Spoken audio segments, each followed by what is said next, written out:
আজই ডাউনলোড করুন আর এনজয় করুন আপনার পছন্দের শো। একজনকে নির্দোষ প্রমাণ করার জন্য ওনাকে খুঁজে পাওয়াটা খুব দরকার, সেই জন্যই আর কি। কবেই চলে গেছে আমার মানুষটা। পারলে আমার স্বামীকে কে মেরেছে সেই খোঁজটা করুন।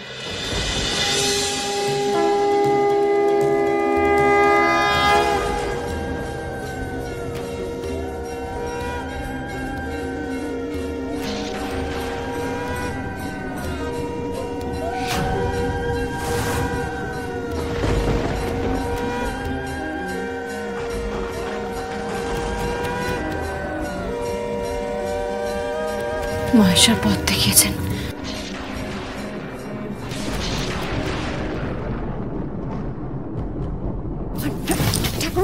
ঠাকুরমশাই বলছি কি, স্বর্গীয় শ্রী গান্ধী প্রসাদ বসু, আপনি তাকে চিনতেন? মানে ওই যে স্মৃতিফলকে যার নাম লেখা আছে, আপনি কি চেনেন? দেখছো তো মা, এত স্মৃতিফলক আমি কি করে চিনবো? আচ্ছা, আমরা আসলে ওই ডিটেলসটাই জানতে চাই, মানে ওই ডিটেলসটা কার কাছ থেকে জানতে পারবো? যারা স্মৃতিফলক করায় তারা মন্দিরের ট্রাস্টিতে নিজেদের সাধ্যমতো ডোনেশনও দেয়। খাতায় তাদের নাম ঠিকানা লেখা আছে, আর সেসব ট্রাস্টি অফিসেই থাকে। আচ্ছা, এই অফিসটা কোন দিকে? অফিস তো এদিকে, আর এখন তো অফিস বন্ধ হয়ে গেছে। আগামীকাল 10টায় খুলবে। আচ্ছা শোনো না, আজকে রাতটা আমাদের কোনো হোটেলে থাকতে হবে। ঠিক আছে, চল।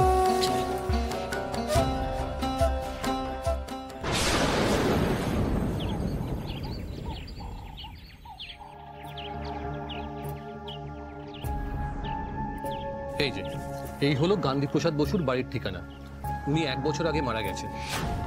আচ্ছা, বলছি যে গান্ধী প্রসাদ বসুর বাড়িতে কারা কারা আছেন বা এই স্মৃতিফলক কে তৈরি করেছেন, এইসব সম্পর্কে যদি আপনি কিছু জানেন তাহলে। কি বা কারা ডোনেশন দিয়েছে, মানে এইগুলোই জানতে চাইছি আর কি। এখন জানতে চাইলেই তো আর জানা যাবে না। প্রতিদিন কত লোক এখানে আসেন, সব কি মনে রাখা সম্ভব নাকি? আর ঠিকানা তো ওনার আপনি পেয়েই গেছেন, ওনার বাড়িতে গিয়ে খোঁজ করুন না। ওকে, থ্যাংক ইউ।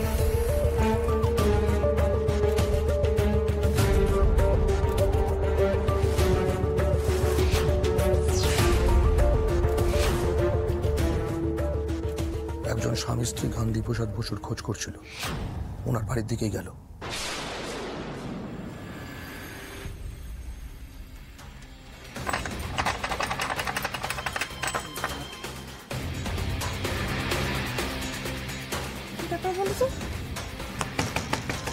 কেউ আছেন?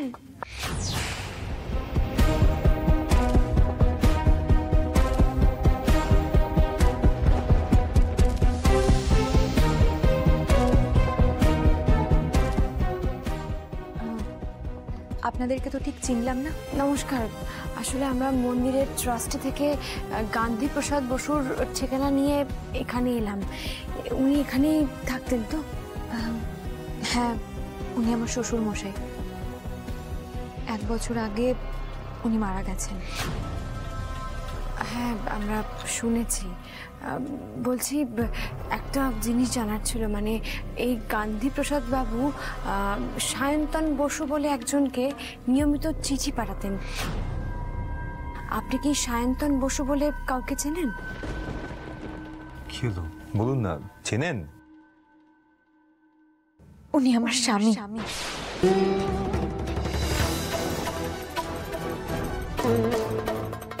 উনি আর এই পৃথিবীতে নেই। আমাদের উপর দিয়ে যা গেছে, সায়ন্তন মারা গেছে, তাহলে তো আর কিছু জানাই যাবে না। কি হবে এবার?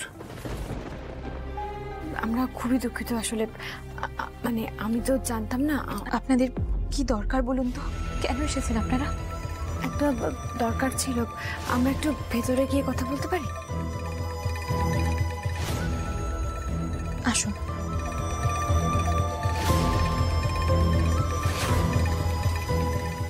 বসুন।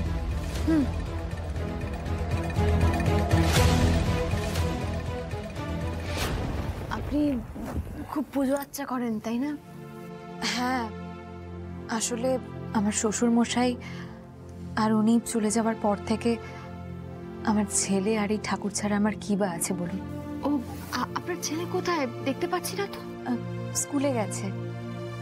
ও স্কুলে চলে যাওয়ার পর আমি এই ঠাকুর নিয়েই থাকি। আমার বাপের বাড়ি বৈষ্ণব, জানেন তো, আমিও সেটাই মানি। আমরা খাঁটি নিরামিষাশী।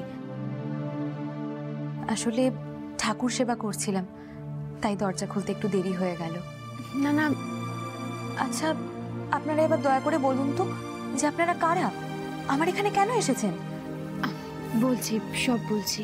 আসলে আমরা অনেক দূর থেকে এসেছি। আমার নাম পুরবী মজুমদার, আর ও আমার স্বামী অভিজিৎ মজুমদার।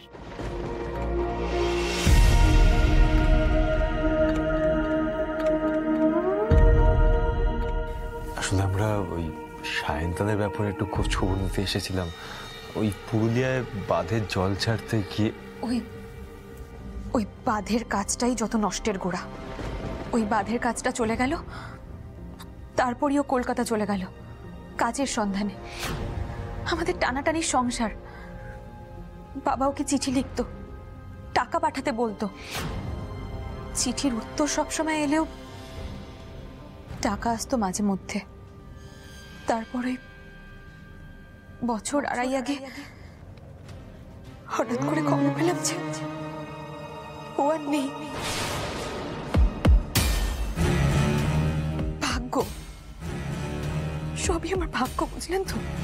দেখুন, আমরা কিন্তু পুলিশের কাছে ওর ফেরার হয়ে যাওয়ার কথাটা শুনেছিলাম। ফেরার হওয়ার মানে?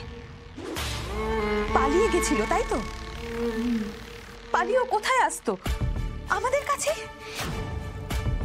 বাবা ছিলেন, আমাদের ছোট্ট ছেলেটা, আমি, আমাদের কাছে তো ওকে আসতেই হতো বলুন। কিন্তু ও আর ফিরল না। পুলিশের একটা কথাও আমি বিশ্বাস করি না। আচ্ছা, আপনারা দয়া করে বলুন তো, আপনারা কেন ওর খোঁজ করছেন? আসলে একজনকে নির্দোষ প্রমাণ করার জন্য ওনাকে খুঁজে পাওয়াটা খুব দরকার, সেই জন্যই আর কি। কবেই চলে গেছে আমার মানুষটা।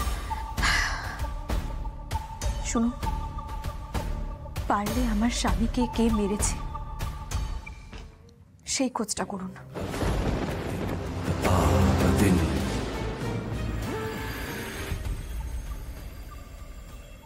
আশা করি আপনাদের আর কিছু জানার নেই। না, এবার তাহলে আমরা আসছি। Thank you. শুনুন, আমার স্বামীর মৃত্যুর পেছনে কে দায়ী সেটা খোঁজ করবেন কিন্তু।